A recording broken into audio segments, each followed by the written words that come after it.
back. We are back with part 6. This will be the franchise movie selection of like the big IP franchise movies. Again, I might not have like, movies that to some people are big franchise movies. So like I have The Mummy.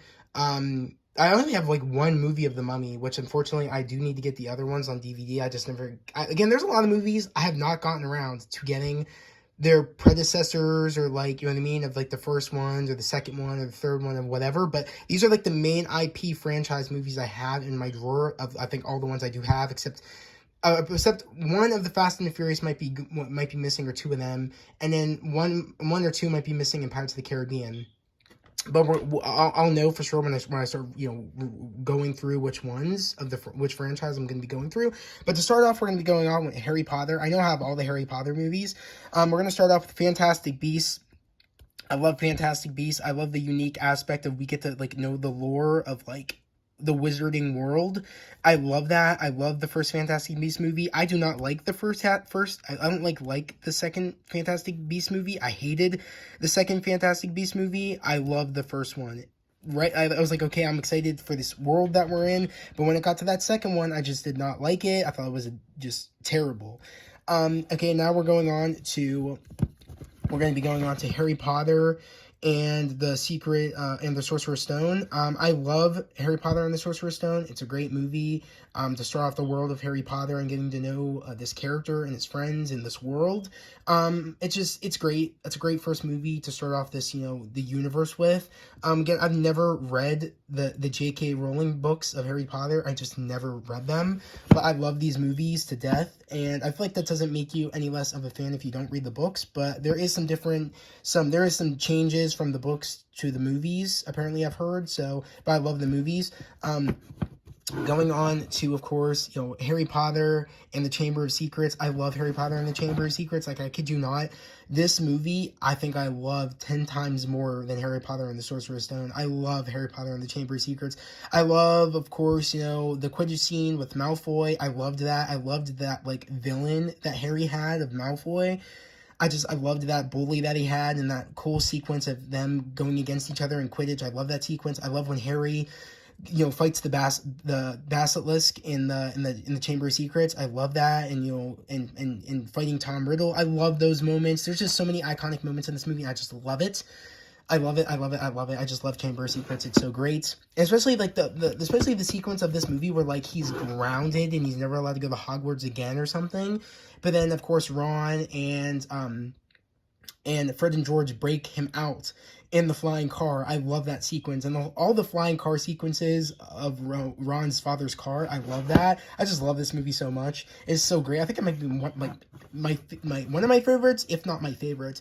And then we're going to be going on, of course, to Harry Potter and the Prisoner of Azkaban. I love this movie. I would say this and Chamber of Secrets make me my two favorite Harry Potter movies. Like, I love these movies so much. I love when, he finally finds out that he is the one that is doing the Patronus charm. I love that so much, is when he finds out it was him and not his father. I loved that moment. I loved the time travel element where, like, Hermione has that, I forget the word for it, but like her necklace that like is able to like turn back time. I love that. It's so cool. I just love this movie, and just the whole, point of Harry thinking that Sirius, betrayed Harry's parents and that he's out to kill Harry, and then him finding out he's not out to kill Harry and he's actually like, framed. I loved all that. It's just so great. I love this movie so much. Going on to next, of course, Harry Potter and the Goblet of Fire. This might be actually like this and Fantastic Beasts, probably like the only two Blu-rays I have of Harry Potter, which is kind of annoying, and kind of like, I'm a neat freak. I'm like, I'm very, precise when it comes to thing, and that kind of like makes me annoyed that like I have like 3 Blu-rays out of like all regulars. I hate when that happens. But then we have Harry Potter and the Goblet of Fire. I love a lot of the moments in this movie, but yeah, I feel like it's this is where it really got dark. Harry Potter, like really dark. When of course, at the end of this movie, everybody's seen Harry Potter, so I could say this, where like Cedric dies. That was such a scary moment for me as a kid. But I love the moments of like the Triwizard Tournament where like he has to, like he's has to get the dragon egg, and then he calls his firebolt, and there's like big chase with him on his broomstick. I love the broomstick sequences. Anything with a broomstick sequence, I'm in for it. I'm here for it. I love Quidditch. I just love it. I think it's the best part of Harry Potter is the Quidditch sequences. But I'm just so happy, they did put Quidditch in this movie because, J.K. Rowling was saying that, she got really annoyed that, like, she felt like it was obligated where she had to put Quidditch in every single Harry Potter book and every single Harry Potter movie. But, she liked how she put the Triwizard Cup in exchange for a Quidditch tournament, which they did have a Quidditch tournament in the beginning of this movie, but it was like the big Quidditch, cup tournament, I guess, that they had in the beginning of the movie with, like, Victor Crumb and all them, and like, it was like the NFL version of Quidditch, which was really cool to see at the beginning of the movie. But I'm just happy they had some broomstick sequences. But that was probably my favorite sequence, along with the sequence at the end in the maze. That maze sequence scared me though as a kid, but I do love that sequence. It's great. I would probably put this. I don't even know. Probably put this right after Prisoner of Azkaban. But I would put Chamber of Secrets first. Going on with, of course, Harry Potter and the Order of the Phoenix. This was also a good one I really enjoy. I love the moment, of course, in the beginning of this movie where, like, we do see Harry getting picked up by Mad-Eye Moody and a whole bunch of, like, the other, I guess friends of Dumbledore that want Harry to be safe, and they put him in where we find out the Order of the Phoenix, like, of the name of the building that's like a secret society. But I love that sequence where, of course, he has his broomstick. They're flying to headquarters, which is the Order of the Phoenix. I just love all the aspect of that, and Harry actually, like, fighting back against Voldemort. This was the movie where he finally chose to do it, even though he did it through all the other ones. But, like, this was the pinnacle moment where he's like, this is serious now. We have to fight back. We have to take the fight to Voldemort. I love that. It's cool. It's great. Next thing, I'm so pissed I don't have, like, an actual case for this, but because I got this at Dollar General. Probably everybody has a Dollar General, probably where they live, or probably not everybody, but and for people that don't know what Dollar General is, it's literally a kind of like a dollar store, but it's not a dollar store. It's like, it varies in prices, but I actually got this movie there. This is Half-Blood Prince. I love Half-Blood Prince. I would say this is probably my favorites. I would say this is probably my next favorite after Goblet of Fire, if not before Goblet of Fire. I think I would probably put this before. I'm not even quite sure. It's hard. I'd probably put Goblet of Fire and then Half-Blood Prince, but I love Half-Blood Prince because I love the Quidditch sequence that we get in it, and I love how, like, Harry finally finds the girl he's actually supposed to be with in this movie. Like, this movie's really all about love. Essentially, like, this is the time of Hogwarts where people are actually falling in love with one another, and, like, we really see that's the time of, like, relationships around Hogwarts, and Harry trying to find out, like, who he's meant to be with, and Harry coming to terms with, the really dark elements of things are getting too close to home, essentially, and it's just, I really love this movie. It's great. I would definitely put it after Goblet of Fire. It's good. Now, Harry Potter and the Half-Blood Prince Part 1, or not Harry Potter and the Half-Blood Prince, Jesus. Harry Potter and the Deathly Hallows Part 1, I don't know. These two movies are good, yes, but it's just, I can't describe it. It's, like, too much of a bummer, and I don't know. It's not movies that the Half-Blood Prince, Jesus, why I keep saying Half-Blood Prince? Deathly Hallows Part 1 and 2 aren't really my favorite. They're good, but at the same time, it's just, they're very sad. And I don't know. It's something about it. I rarely watch Deathly Hallows Part 1 and 2. But they're good, though. They're good still. They're a great end to Harry Potter. That's true. I don't know. The finale of this movie, I feel like should have been more of a battle between Voldemort and Harry. It kind of annoyed me we didn't get a lot of too much. Like, towards the end of this series, we don't get a lot of interaction between them, like actual fighting.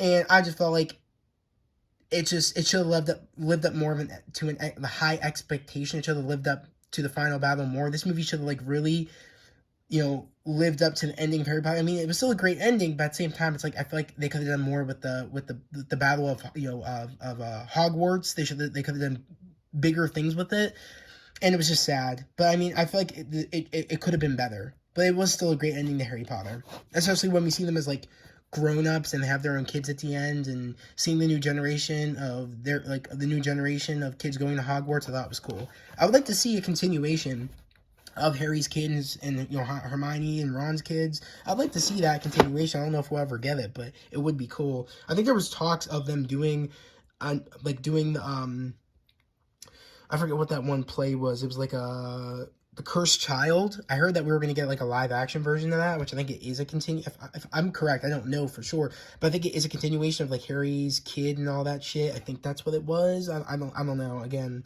I didn't read that book or even see the play. But guys, that is it for, well, actually no, that's it with the Harry Potter stuff. We're going to be going on to the Fast and the Furious franchise. Of course, we have Fast and the Furious 1. It's good. I don't really like the first one as much, but it's good. Then of course we have Fast 2.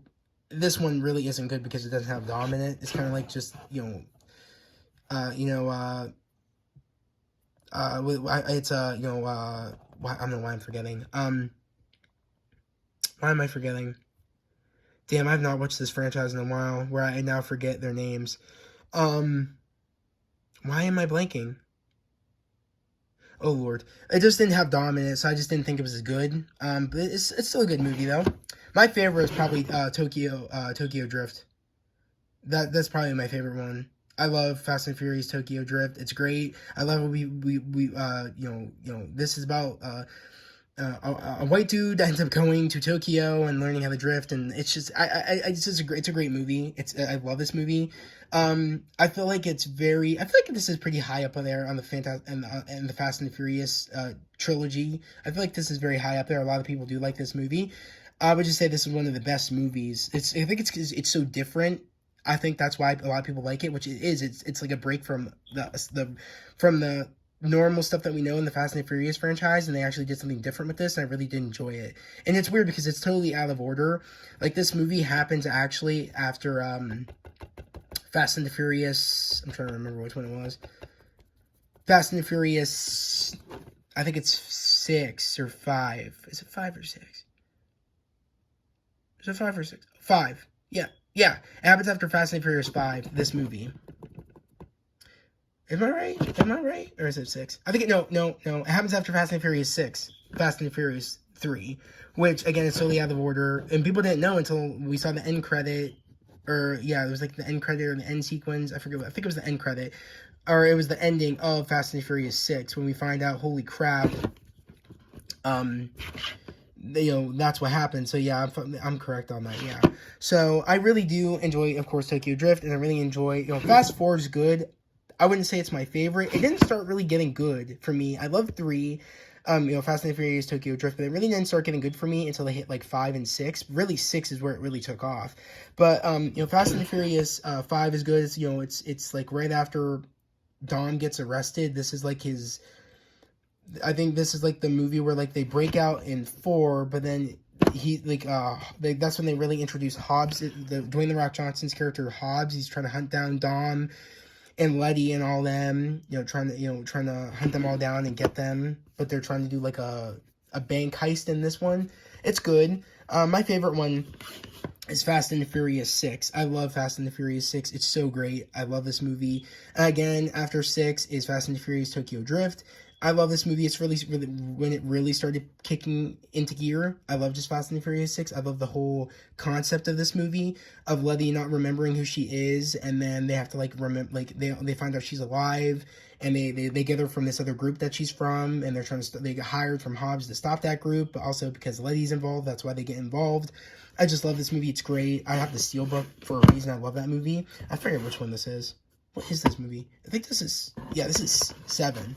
This is Fast and Furious 7. This was a burn copy my nephew Alex made for me, which I do appreciate him that he made it for me. I never got like the normal case and stuff. He just made me a burnt copy, but it's in great condition. I love this movie.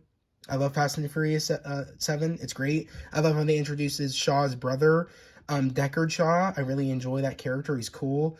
And I mean how they did Hobbs and Shaw. They did that for a reason. So I just love Fast and Furious 7. 6 and 7 and 3, 6 and 7 are the best ones, honestly. And then of course we have Fast and the Furious. Is this 8? Yeah, 6, 7, 8. Yeah, this is Fast and the Furious 8, where like Dom gets coerced into betraying his team because I forget the one girl's name. He ends up having a child, and no one knows about it except, Dom, and Dom has to do things with this evil organization so they don't kill his child, and the girl he had the baby with, and it's a good movie. I would say it's not nearly as good as 3 and 5, 6 and 7. So, and then we of course have Fast 8, which I don't have Fast 8. So I mean Fast 9. I don't have Fast 9, which was the most recent one. And I don't have Hobbs and Shaw, but I like Hobbs and Shaw way more than I liked Fast 9. So I want to get the other two just to have them. I might get them eventually. But yeah. That's it for the Fast and the Furious ones. And next thing you know, we have Star Wars. Of course, we have... This was the new edition. No, that's not right. We'll start with the original ones, which I think they're in here. These are them right here. I think this is them right here. Yeah, this is like I think this is the... This is just the more updated one. I think they like updated the CGI on this, or maybe it's still the same. Actually, I don't think this is that one where like it looks too CGI'd. I think this is just a Blu-ray version. It's not the one where like it looked very CGI'd and it kind of ruined it because they too CGI Jabba the Hutt. So like this is just like a more updated version, but still not the one that no one liked with the updated version. This is actually the good one. So I have them, of course, where it has New Hope, Empire Strikes Back, and Return of the Jedi.